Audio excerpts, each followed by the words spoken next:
It's time for the Wrestling Observer Extra. I said one more time for old time's sake. With Dave Meltzer, right here on The Law.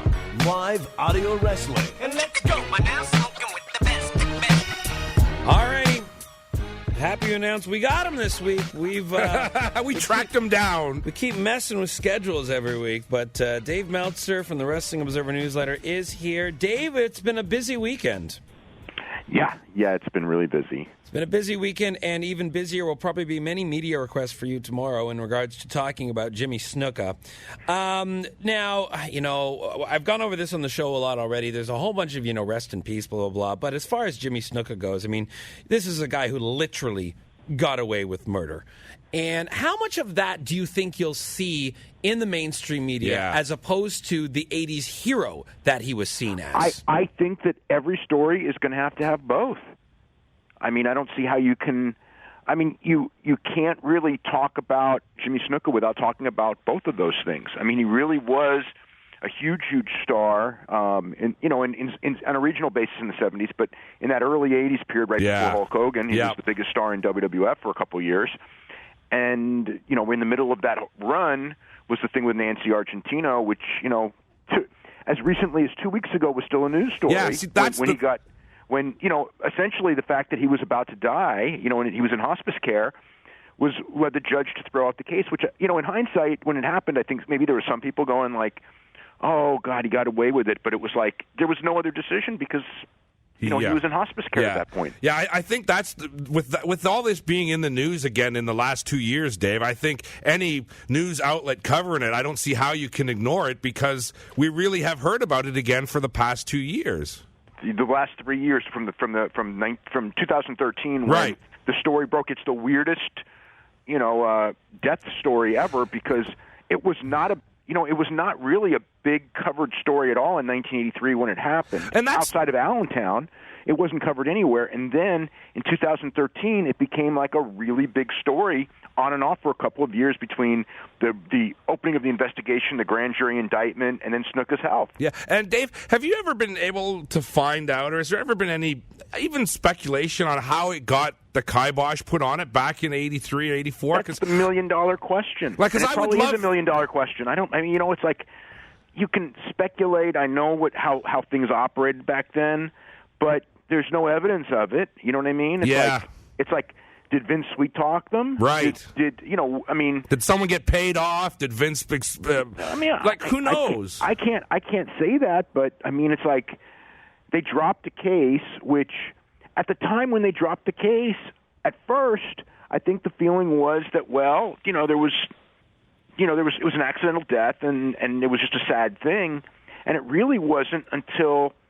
I mean, you'd always heard the rumors and everything like that, but you really never heard anything. It wasn't really until I met one of the sisters at I was like in Florida, and I just kind of like met her at this freak thing where it was like I met her and she said that she was dating a wrestler who I knew, and she just, by the way, my sister's Nancy Argentino, and I go, oh really? And then she goes, we sued Jimmy Snuka and we got a default judgment.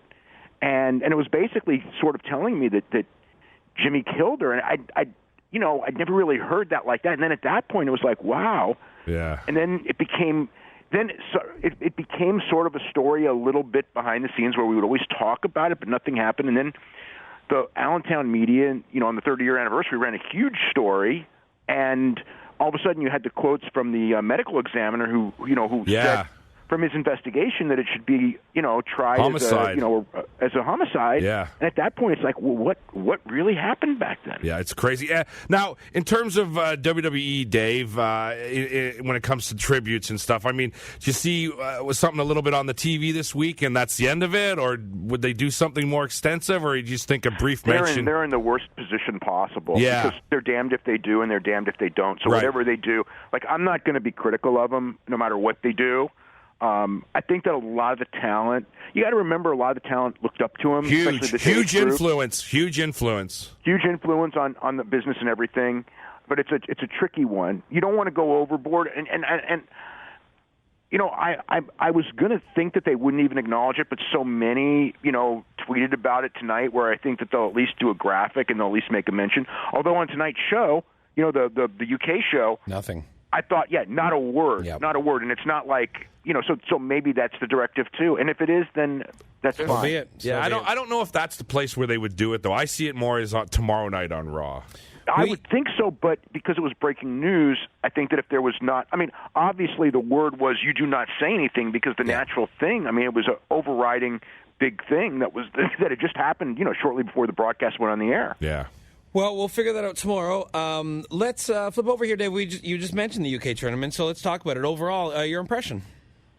The first day was okay. It was nothing special, but it was a fun watch. The second day was really great. Yeah. I liked the way it built. I loved the final match. Had some really good storytelling building throughout the day's tournament today. Yeah, I thought that the producers and the booking was excellent. And the performance of the guys was very good. Pete Dunne is really good. I've seen him before. He's awesome. I thought he was like the star of the tournament. Tyler Bate was the star to the fans, but to me, Pete Dunne was the star of the tournament. And what do they do with someone like Pete Dunne? Like, to me, he was so good playing the heel and came off so sleazy and slimy. I'm like, this guy's ready at least for NXT or something. Yeah, he's more than ready for NXT. So the question is exactly what are they going to do? Yeah. Because if they do a UK territory, they're going to need him because if you look at this thing, if you're running a territory, now think about what they have here. A lot of the guys really didn't impress me. Wolfgang seemed like kind of like a number 3 babyface, kind of cool character there. And, Tyler Bate obviously was a star, and there's a few. Mark Andrews was kind of like he would do well. But there's not really a lot of depth there, and so because if they're going to do something like a weekly TV, it almost makes me feel that they need Pete Dunne. You take him out of the mix, and they don't really have. They're going to have to go with Joseph Connors at the top heel. That's not going to fly. But you think they're going to go that far as to establish a whole territory or a weekly show? The idea is a weekly show to build to a territory app. That is the long-term goal. And is it restricted to just the UK, Dave? Or you had talked about in the Observer that this is a new strategy for the WWE to expand worldwide into several territories. Could it involve more of Europe? Absolutely. Mm-hmm. Yeah, but I think they're going to start with UK because UK is the market they're the strongest in, right. And then probably branch out from there. But yeah, my gut is that these guys that were in this tournament for the most part are going to be earmarked for that UK show first, and then down the line, I would expect that Pete Dunne would be in NXT as soon as they can get another heel who could carry the other that brand. So does this mean yet another weekly show on the network? Yes, that's what it would mean. At some point, that's absolutely the goal. Yeah, it just seems like just so much. There's going to be so much content. I don't know how people are going to watch it all. Well, they've got the network, so they've got hours to fill, and people are just going to have to choose not to watch everything. I think that's what's going to happen. And again, one of the other keys to all this is that if you've got that, you want the WWE wants all that content because it's like they're not looking for World of Sport to get a foothold, and now there's 5 Star Wrestling just got a TV deal. So It's like, there's a big battle in the UK right now, and WWE needs a player in there because WWE can't run the UK enough with the main brands to head off these other groups starting to get stuff because there's so many talented wrestlers there, and there's so much interest in wrestling that everyone's wanting to jump on the wrestling bandwagon there now.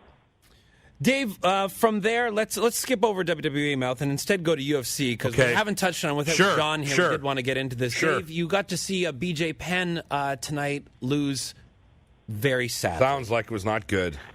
It was, if you imagine it, it was exactly what you imagine. He was slow. He was old. He looked like he looked in the Frankie Edgar fight a few years ago. And, Yair Rodriguez was the worst opponent possible because he's so quick, and he just kept landing his kicks over and over and over again. And BJ got out of the first round, and when that first round was over, it was like I was thinking, if his corner is smart, they'll tell him not to come out, but he's going to come out for sure. And he came out, and he just got, obliterated essentially in 24 seconds of the second round. Well, clearly should not have been back in the octagon. Now, that's sad. Another, legend of UFC was booked in a fight this week, and that's Anderson Silva against Derek Bronson. Why is this match happening? Because to me, I think they feel they need star power on that Brooklyn show. Yeah. When I saw that match, it was like I would think with Anderson Silva, you would want a bigger star, and just a more marquee match. So it surprised me. And if something like that happens, like if Derek Brunson beats Anderson Silva, that would really be sad. And Anderson may still be. And I think Anderson Silva's actually got a real good shot at winning that fight. Well, to me, that's why I think they've booked it, Dave, because he's lost the last two. Don't they want to put him in with someone that he might have a chance of beating to kind of rehab? Well, you know what? If it was going to be that, if the idea is that, Derek Brunson is just tough enough that might not be the right guy. Okay. He did lose to Robert Whittaker when it came out strong, but I mean, he did come out really strong in that fight. So yeah, I just think that they need something for that pay-per-view. I mean, it's a tough sell with what they had on the card. One of the biggest stories out of UFC this week that's gotten mainstream headlines is Dana White offering Conor and Floyd $25 million each and then a portion of the pay-per-view in order to do this fight. Can this fight actually happen, Conor McGregor and Floyd Mayweather? Is there a shot of this? It's so ridiculous, but at the end of the day, when you're looking at both boxing and MMA, it's like there's no bigger money fight to make, so that means that there's a chance to make it. Especially if Conor is willing to fight Floyd under Floyd's rules. I mean, it's weird to me because UFC is kind of endorsing the idea of it and talking about promoting it because, short term there's a lot of money, but if you're the promoter and your golden goose is Conor, do you really want to put him in a situation where he looks so bad? Mm-hmm. Because it's like he's going in, it's like if it was like a mixed rules fight, like they were going to fight, I don't know what mixed rules would be. That's one thing. But if you're going into a straight boxing match against the greatest boxer of our generation and you're an 0-0 boxer, I mean, that's and he's your million buy guy, I just think that it's like for the long term, it's not really a good move because it's going to make, it's like, most people will, certainly the ardent fans are going to know the difference and they're going to understand what it is, and it's not going to hurt Conor too much in that realm. But if you're talking about Joe Blow, average guy, and I mean, I heard it just the other day. I was listening to, real sports guys who don't know anything about MMA, but they're real sports guys, and they're talking about how, boxing, the real fighters in boxing and MMA guys are just the guys who aren't good enough to be boxers. And it's like, if that is your mentality of a lot of older people, this is going to reinforce the idea that, these are just guys who aren't good enough to be boxers. And that's not what you want if you're in a growing sport. Well, listen, Dave, if Conor goes in there and loses, that's okay because UFC's already made plans for an interim lightweight champion. Khabib Nurmagomedov and Tony Ferguson are going to fight on March 4th, the same card as Woodley and Thompson. And for what? An interim title on a card that already has a full-out title defense on it. This makes less sense than the last one to me. Yeah, because last one, at least we did understand why it was done.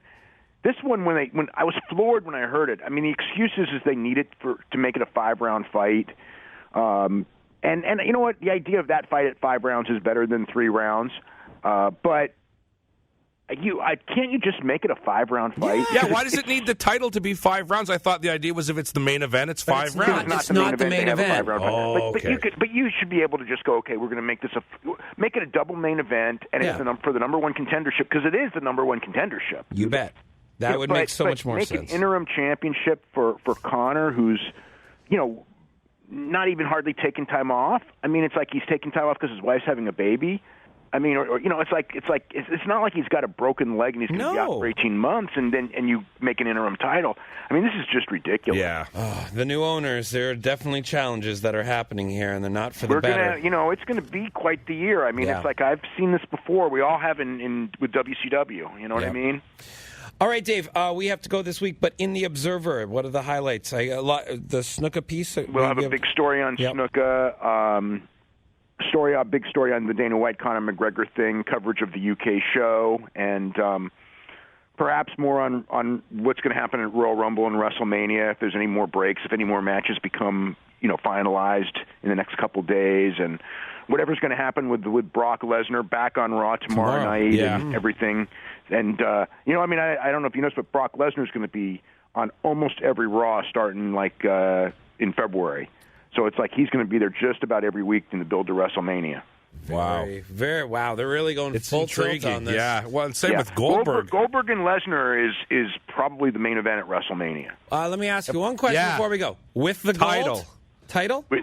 With the title, the title situation, we'll have to wait and see because right now I don't know if it's going to be Roman, Kevin, whatever. But we'll see. All righty, we'll leave it at that. We'll get predictions next week. Thanks, Dave. We'll talk to you next week, an hour earlier. Okay, great. All right. Dave Meltzer, WrestlingObserver.com is where you can find all his fine work. Read that Observer. Lots of news in WrestleMania season.